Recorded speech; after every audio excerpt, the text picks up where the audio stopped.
Esto, bueno, esto que vimos recién es todo lo relacionado con el frenetismo. No es todo, digamos, hay varios aspectos que no hemos detallado en su totalidad, que tienen que ver con enfermedades y accidentes de carácter inculpable. Sepamos también de que hay suspensiones, lo hemos visto en el cuadro anterior, en el cuadro del principio de esta charla, que pueden ser dispuestas por el empleador. Algunas breves referencias en cuanto a este tipo de suspensiones. El artículo 218 de la Ley de Contrato de Trabajo establece requisitos comunes a este tipo de suspensiones dispuestas por el empleador.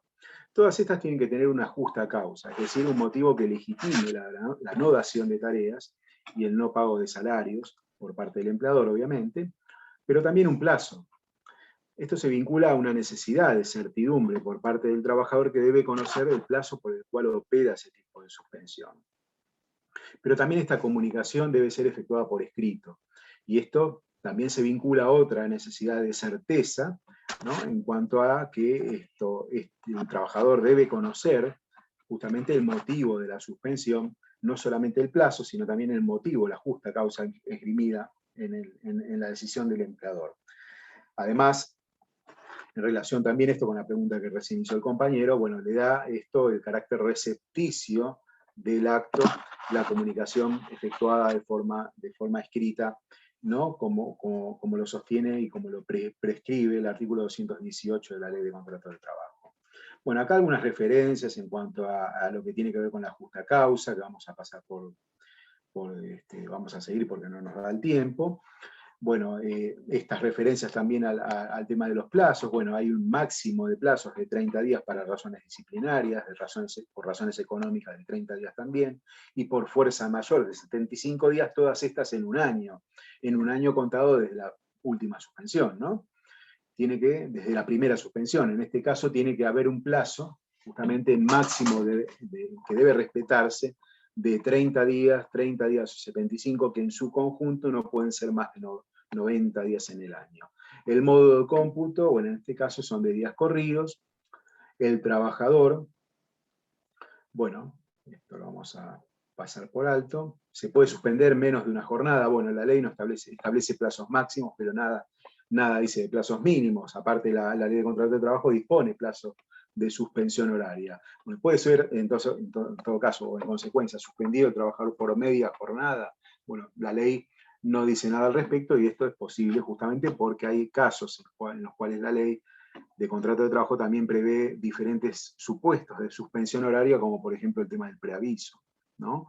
O la licencia esta de 2 horas al mediodía para mujeres y menores, o la posibilidad que tiene la mujer de amamantar a su hijo con una suspensión diaria de la jornada, ¿sí? En base a lo que hemos visto anteriormente. Bueno, la notificación por escrito tiene todas estas características.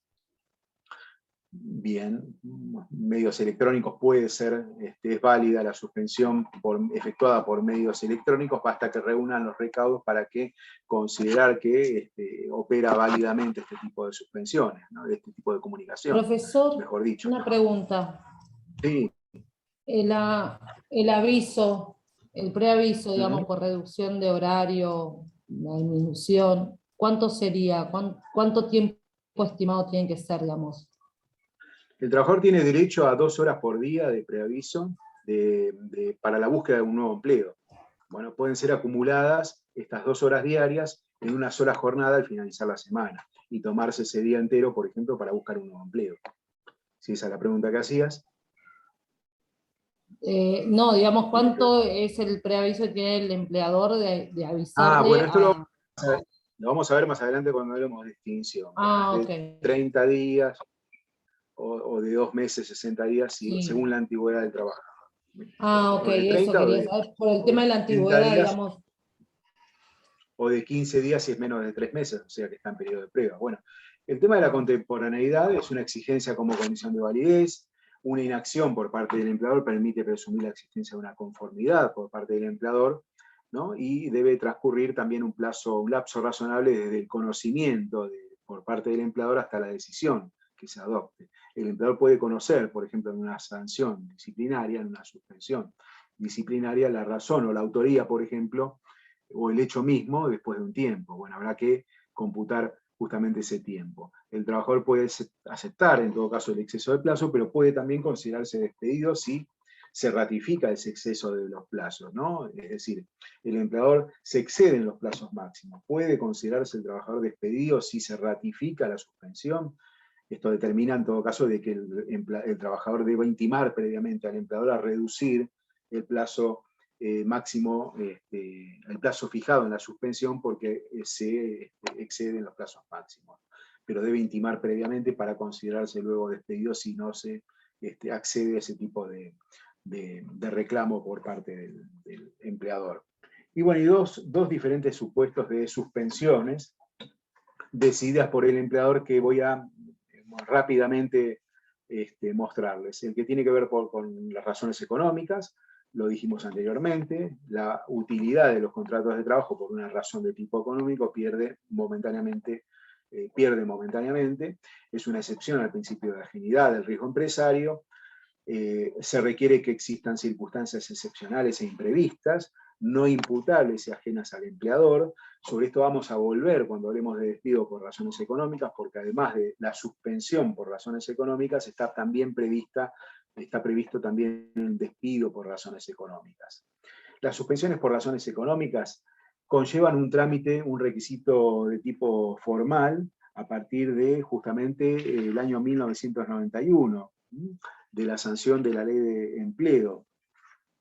A partir de la sanción de la Ley de Empleo,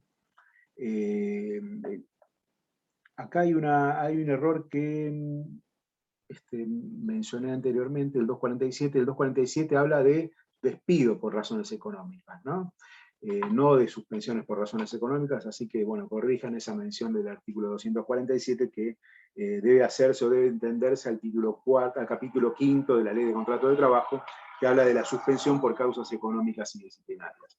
Pero bien, lo importante es esto. A ver, hay requisitos formales que cumplir antes de suspender por razones económicas a partir del año 1991. Y estos requisitos formales tienen que ver con la iniciación de un procedimiento que se llama procedimiento preventivo de crisis, lo habrán escuchado, ¿no? En el que se participa a los representantes de los trabajadores, es decir, al gremio, al sindicato, en una negociación frente a esta crisis económica, en una salida, en la búsqueda de una salida, ¿sí?, a esta crisis económica. Siempre y cuando este tipo de crisis afecta a un número importante de trabajadores. ¿Cuál es ese número importante? Bueno, la Ley de Empleo lo menciona. Más de un 15% de trabajadores en empresas de menos de 400 empleados, más de un 10% de empresas de más de 400 empleados, o un 5% de trabajadores en empresas de más de 1000 empleados. Es un trámite previo a la suspensión, que también opera frente al tipo de suspensión por fuerza mayor. Pero es obligatorio si está afectada este plantel que mencionamos recién de trabajadores. Su no cumplimiento determina que esa causal de suspensión, que esa suspensión por razones económicas, sea injustificada.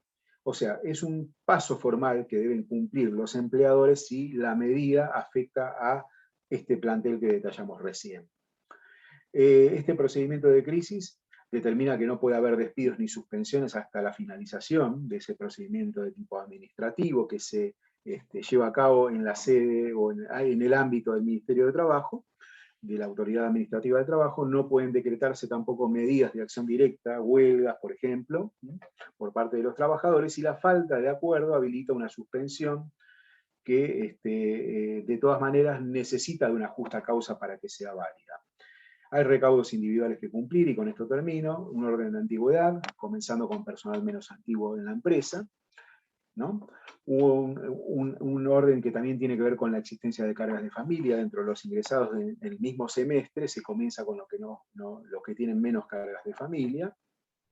Y en cuanto a las suspensiones de fuerza o por razones de fuerza mayor, que no están definidas en la ley laboral, con relación a esto tenemos que acudir a lo que dice el Código Civil cuando habla de fuerza mayor.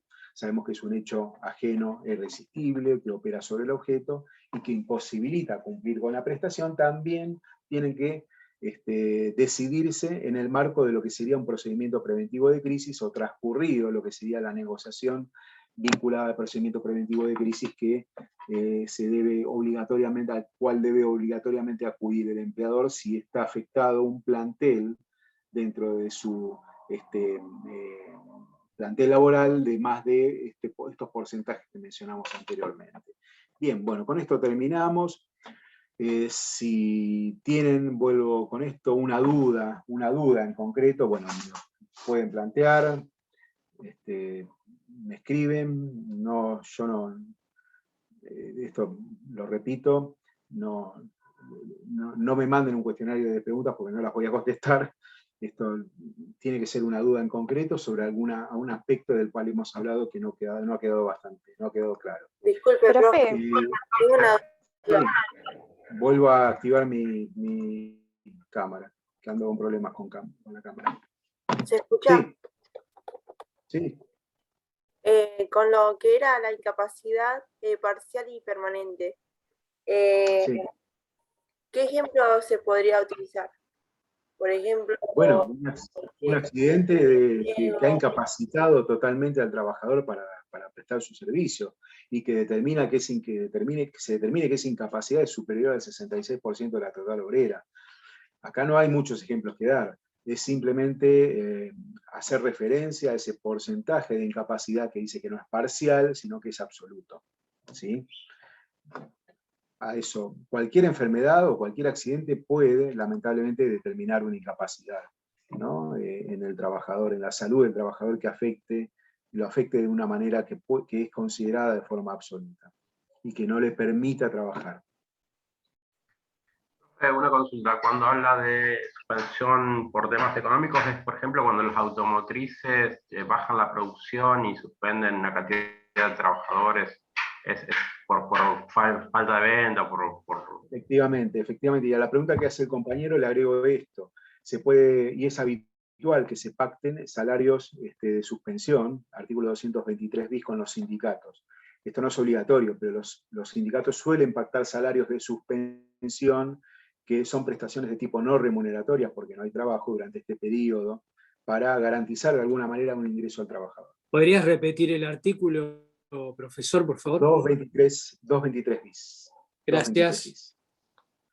Bueno, gente, los Profe, libero. perdón. Sí, cómo no. Sí, yo quería hablar porque personalmente me sentí muy identificada con lo que dijo al principio de clase, porque yo fui una de las chicas que le